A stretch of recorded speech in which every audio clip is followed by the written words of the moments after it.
तेज टिक्कू जी, जिस तरीके के हालात बने हुए इस वक्त आप देख रहे हैं, क्या लगता है आपको कि ईरान रुकेगा इतनी जल्दी? क्योंकि किसी को उम्मीद नहीं थी। पहले इजराइल हमला तो जरूर कर देता है ईरान पर, लेकिन किसी को उम्मीद नहीं थी कि 8 अलग अलग देशों पर इस तरीके से अटैक ईरान कर देगा।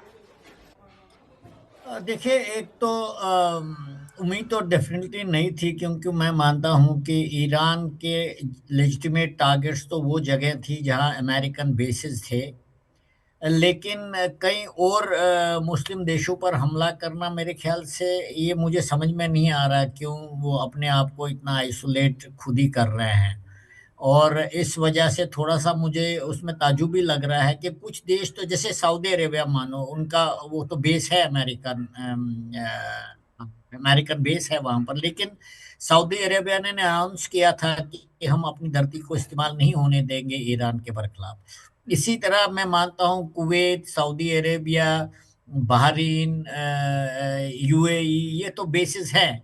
लेकिन जी बाकी देश जो है, जो तकरीबन तकरीबन न्यूट्रल ही थे।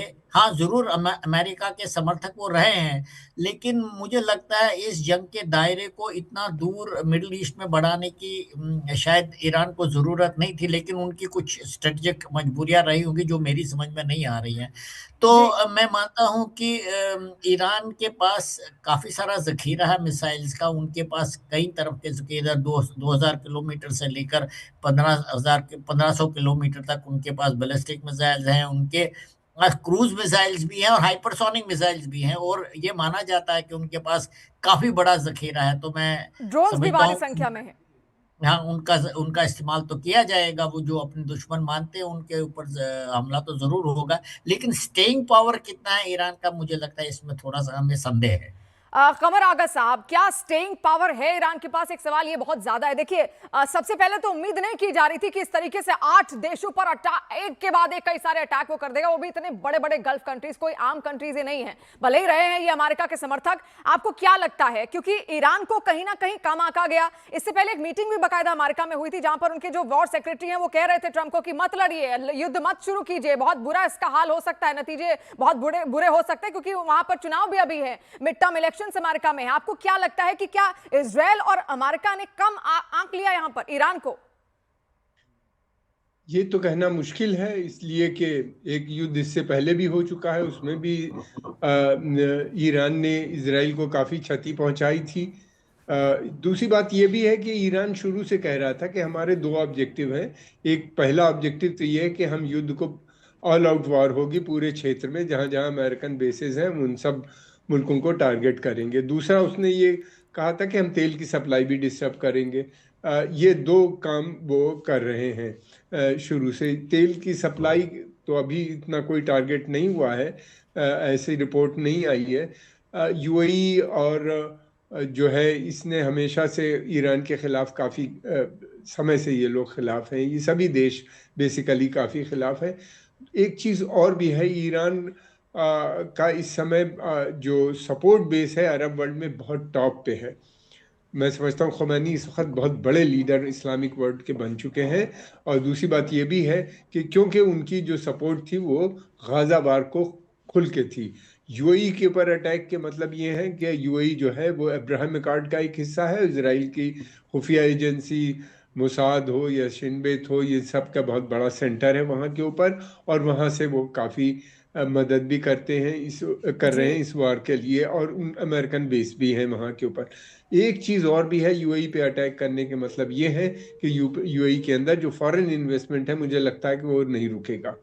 और दूसरी बात ये भी है कि फॉरेन वर्कर्स के बगैर ये जितने भी देश हैं ये चल भी नहीं सकते, दोनों ही को मुल्क छोड़ना पड़ जाएगा, और वो उसके इन देशों के लिए बड़ी हानिकारक होगा। और क्या जी होगा, खैर ये तो आने वाला समय बताएगा। और अगर तेल की सप्लाई डिस्टर्ब करने में कामयाब हो जाते हैं तो फिर तो मैं समझता हूँ कि तेल की कीमतें बहुत बढ़ जाएंगी, और उसका सीधा असर भारत की इकनॉमी पे भी पड़ेगा और ग्लोबल इकनॉमी पे भी पड़ेगा। बेशक। तो और जी है, जी जी एक चीज़ और भी है, अगर लंबी युद्ध चलती है तो अमेरिकन इकनॉमी उसको उसको झेलने के कंडीशन में भी नहीं है अमेरिका में, और बड़ी क्राइसिस, इकोनॉमिक क्राइसिस भी आ जाएगी।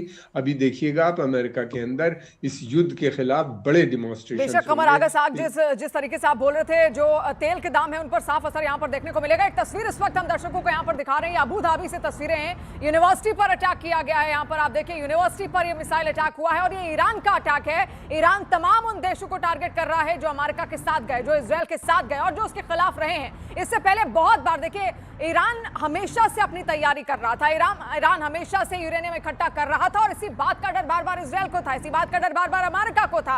और अमेरिका और इजरायल चाह रहे थे वो किसी भी तरीके से मिसाइल्स ना बनाए, क्योंकि बहुत ज्यादा बैलिस्टिक मिसाइल कहा जाता है उनके पास है और वो एक एक महीने में हजार तक की संख्या की मिसाइलें यहां पर डेवलप करते हैं। इसके अलावा ड्रोन्स की संख्या वहां पर बहुत ज्यादा है और देखिए जितने ड्रोन्स और मिसाइलें उसके पास थी उसने यहां पर लगा भी दी है और सब नतीजा जो है उसकी जो तैयारी है ईरान की वो साफ यहां पर देखने को मिल भी रही है। अब देखिए इजरायल और अमेरिका का संयुक्त हमला कितना व्यापक और विस्फोटक है, उसे हमले में इस्तेमाल हुई टॉम हॉक मिसाइलों की मार से समझा जा सकता है। आप देखिए सुपर पावर ने कैसे ईरान को दहला दिया है।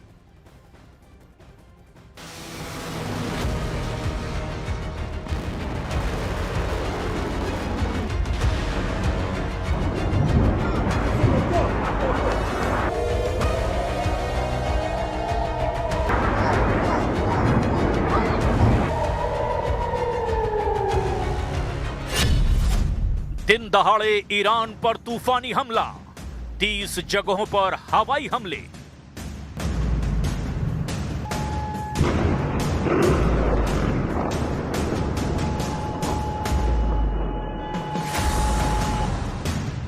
अट्ठाईस फरवरी 2026 को सुबह 10 बजे ईरान पर अमेरिका और इजराइल ने मिलकर तूफानी हमले कर दिए।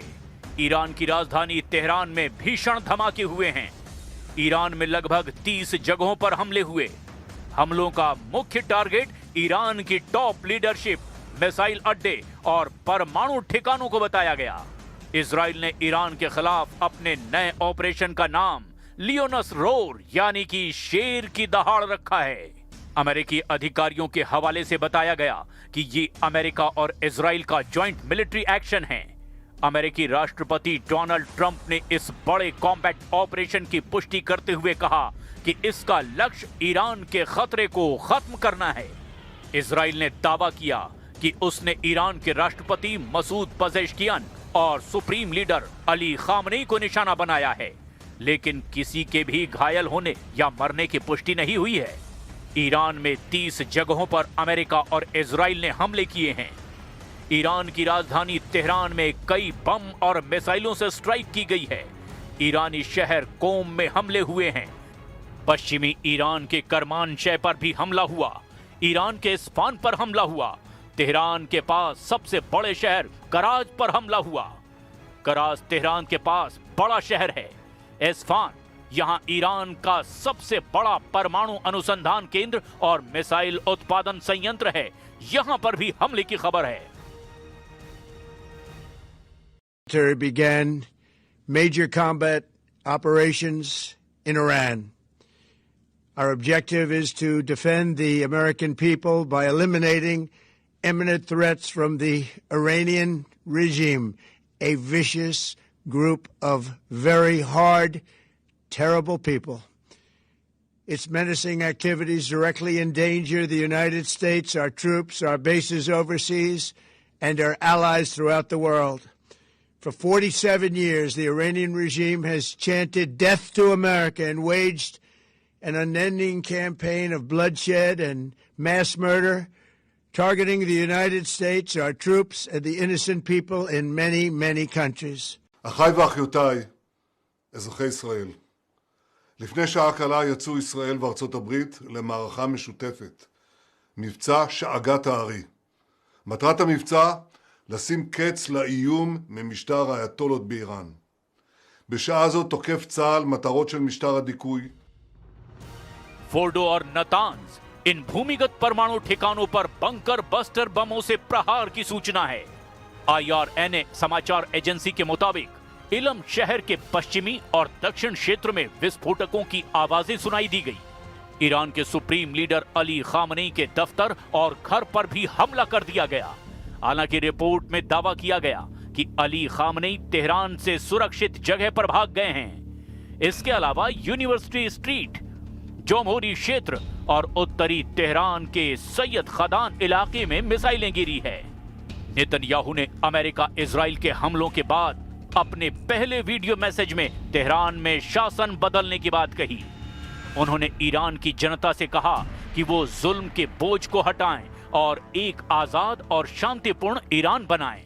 उनके मुताबिक अमेरिका इजराइल के हमले ऐसे हालात बनाएंगे जिससे ईरान के लोग अपना भविष्य खुद तय कर सकें। ट्रंप ने इस्लामिक रिवॉल्यूशनरी गार्ड्स यानी कि IRGC से कहा है कि वो आत्मसमर्पण कर दें, जबकि IRGC के कमांडरों ने दो टूक कह दिया कि हम आखिरी दम तक लड़ेंगे। परमाणु ठिकाने, फोर्डो, नतांज और इस्फान के परमाणु केंद्रों पर भी भारी प्रहार किया गया है ताकि ईरान की यूरेनियम संवर्धन क्षमता को खत्म किया जा सके। सैन्य मुख्यालय, ईरान के रिवॉल्यूशनरी गार्ड्स यानी IRGC के मुख्यालयों और मिसाइल डिपो को निशाना बनाया गया। कोम, किरमानशाह, तबरीज, कारज, इलम और लोरेस्तान प्रांत में भी भारी बमबारी की खबरें हैं। ईरानी नौसेना को नष्ट करने के मकसद से दक्षिणी बंदरगाहों और तेल रिफाइनरीज जैसे बुशर पर भी हमले हुए हैं। ईरान पर हमला करने वाले इजराइल ने अपने ऑपरेशन का नाम लियोनस रॉर यानी शेर की दहाड़ और शील्ड ऑफ जूडा अलग अलग ऑपरेशन के लिए रखा है। अमेरिकी राष्ट्रपति डोनाल्ड ट्रंप के मुताबिक इस ऑपरेशन का मकसद ईरान की आतंकवादी क्षमताओं और परमाणु खतरों को जड़ से खत्म करना है। इसे ऑपरेशन एपिक फ्यूरी नाम दिया गया है। जबकि ईरान ने 45 मिनट में जबरदस्त पलटवार करते हुए पश्चिम एशिया में मौजूद अमेरिका के सभी सैन्य अड्डों पर हमले शुरू कर दिए हैं। इजराइल के कई शहरों में ईरान ने हमला किया है। यरूशलेम में धमाके सुनाई दिए। ईरान ने अपने ऑपरेशन का नाम सीज ऑफ खैबर रखा है। इजरायली और अमेरिकी दावों के मुताबिक ईरान में मौजूद खामनेई शासन के खात्मे तक जंग जारी रहेगी और ये तो पहला राउंड है जो अगले 4 दिन तक जारी रहेगा।